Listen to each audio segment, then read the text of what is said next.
सभी साथियों को मेरा नमस्कार। दिशा दृष्टि यूट्यूब चैनल पे आप सभी का एक बार फिर से स्वागत है। आज फिर बात कर रहे हैं हरियाणा सरकार की तरफ से दी जाने वाली जॉब सिक्योरिटी को लेके। देखिए, जॉब सिक्योरिटी को लेके बहुत सारे डाउट यहाँ पे हैं। 1,20,000 कर्मचारियों को क्या जॉब सिक्योरिटी मिलेगी, उन सभी पे आज बात करेंगे। क्या जॉब सिक्योरिटी आपको मिलने वाली है एचकेआरएन कर्मचारियों के लिए?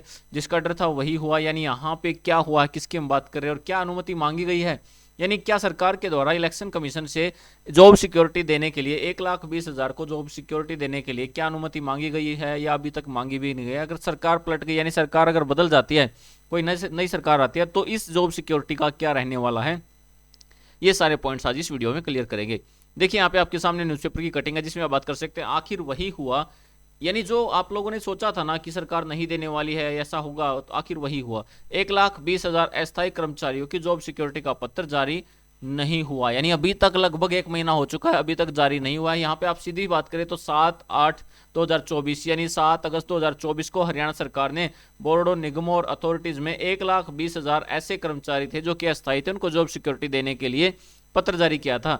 और 14 को इस अध्यादेश की अधिसूचना 14/8/2024 को जारी हुई थी। और इस कानून के तहत हर उस अस्थायी कर्मचारी को जॉब सुरक्षित होने का पत्र जारी होना था, यानी हर एक कैंडिडेट को, हर एक कर्मचारी को यहाँ पे लेटर मिलना चाहिए था कि आपकी जॉब सुरक्षित हो चुकी है। जबकि अस्थायी नौकरी 15/8/2024 को 5 साल या उससे ज्यादा हो चुकी है, यानी जितने अस्थायी कर्मचारी हैं जिनकी सरकारी नौकरी को 5 साल, यानी यहाँ पे गवर्नमेंट जॉब जो वो कर रहे थे, यानी कॉन्ट्रैक्ट जो जॉब कर रहे थे, उनको 5 साल या उससे ज्यादा हो चुके हैं, तो उनको लेटर जारी होना था। और यहाँ पे 16 अगस्त को ही आचार संहिता लागू हो जाती है, यानी 16 अगस्त को आचार संहिता लागू हो गई थी। अब मंत्रिमंडल भी यहाँ पे विचार करता रहा। मंत्रिमंडल के फैसले को 1 महीना पूरा हो गया, यानी यहाँ पे लगभग 1 महीना पूरा हो चुका और किसी भी अस्थायी कर्मचारी को कोई भी जॉब सुरक्षा का पत्र नहीं मिला है, यानी किसी को भी नहीं मिला। और दैनिक सवेरा की तरफ से बार बार यहाँ पे जब पूछा गया तो यहाँ पे मुख्यमंत्री के द्वारा क्लियर मेंशन नहीं करके यहाँ पे बार बार बातों को घुमाया जाता है। और यहाँ पे देखिए, किसी भी अस्थायी कर्मचारियों को लेटर नहीं मिला है। दैनिक सवेरा ने मुख्य निर्वाचन अधिकारी से जानकारी ली,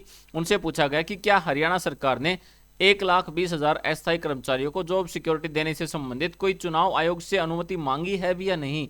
तो वहां से जानकारी मिली कि अभी तक प्रदेश सरकार से इस बारे में कोई पत्र नहीं मिला, यानी अभी तक प्रदेश सरकार ने, हरियाणा सरकार ने अभी तक कोई ऐसी जानकारी नहीं मांगी है जिसमें कि उनसे जॉब सिक्योरिटी को लेके बात की गई, यानी हरियाणा सरकार ने अभी तक जॉब सिक्योरिटी को लेके यहाँ पे किसी प्रकार का कोई पत्र नहीं लिखा है।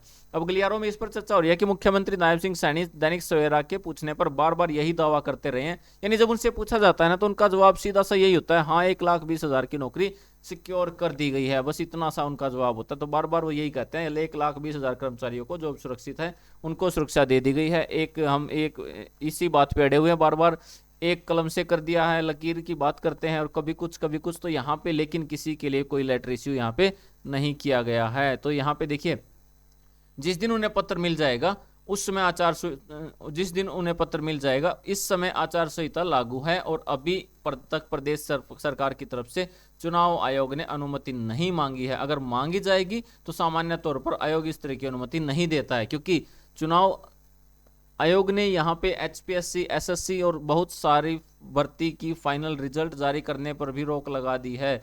यानी इसलिए गलियारे में कहा जा रहा है कि अगर चुनाव प्रक्रिया पूरी होने से शायद ही अब 1,20,000 अस्थायी कर्मचारियों को पत्र मिले, यानी अब वहां पे उनको पत्र मिलने की, लेटर मिलने के चांसेस नहीं है। वैसे अधिनियम बनने के बाद उसके नियम बनाने होते हैं, यानी पहले अधिनियम बनेगा फिर उसके नियम बनाने होते हैं। अभी जॉब सिक्योरिटी अधिनियम के तहत नियम ही नहीं बने, यानी अभी जॉब सिक्योरिटी के लिए किसी प्रकार के कोई नियम ही नहीं है। और नियमों की अधिसूचना के बाद ही जॉब सुरक्षित करने का लेटर जारी हो सकता है। और प्रदेश, इसी जो अवधि की बात करें तो 6 महीने की इसकी सिर्फ अवधि होती है। अगर यहाँ पे बात करें तो कितने टाइम तक इसके लिए जारी कर सकते हैं, तो अध्यादेश की अगर अवधि की बात होती है तो 6 महीने है। अगर विधानसभा या संसद में इसका विधेयक लाकर उस पर राज्यपाल या राष्ट्रपति के हस्ताक्षर हो जाते हैं तो वह कानून बन जाता है। अन्यथा अध्यादेश के तहत बना कानून 6 महीने में समाप्त हो जाएगा, यानी 6 महीने में अगर ऐसा होता है तो ठीक, नहीं तो फिर समाप्त हो जाएगा। और अभी तक 1 महीने में कुछ नहीं हुआ तो अगले टाइम में भी होने वाला कुछ नहीं है। अब गलियारों में ये कहा जा रहा है कि भाजपा सरकार तीसरी बार बन जाती है। अगर ऐसा माना जाता है कि अगर तीसरी बार बन जाती है जॉब सिक्योरिटी लागू हो सकता है, वैसे ऐसा पॉसिबल नहीं है, करना होता तो पहले कर देते, और दूसरे दल की सरकार बनी तो फिर से कानून पर दोबारा से विचार किया जा सकता है। यानी वह कानून बन जाता है। और अगर दोबारा से सरकार बनती है, कोई दूसरी सरकार बनती है, दूसरे दल की सरकार बनती है, तो इस पर पुनर्विचार करने पर विधेयक लाने या कोई फैसला इस पर सरकार पर निर्भर करेगा। तो यहाँ पे सरकार की तरफ से ऐसा कोई मंशा सरकार की नहीं है कि यहाँ पे इनके लिए लेटर जारी किया जाए। अब शायद ही इनके लिए वेट करना भी नहीं होगा और यहाँ पे कर्मचारियों को संतुष्ट हो जाना चाहिए कि अब सरकार कुछ कोई लेटर इश्यू यहाँ पे करने वाली नहीं है। बाकी फिर भी देखते हैं, जो रहता हो सकता है फिर भी थोड़ा सा अगर पॉजिटिव रहे तो चांसेस हो भी सकते हैं, सरकार को लगे कि कुछ हो सकता है तो शायद परमिशन भी मांगे, लेकिन अभी तक परमिशन भी नहीं मांगी है।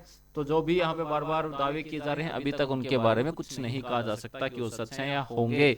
तो इसी प्रकार की ताज़ा अपडेट्स आप लोगों के सामने फिर से लेके आते रहेंगे। Thank you.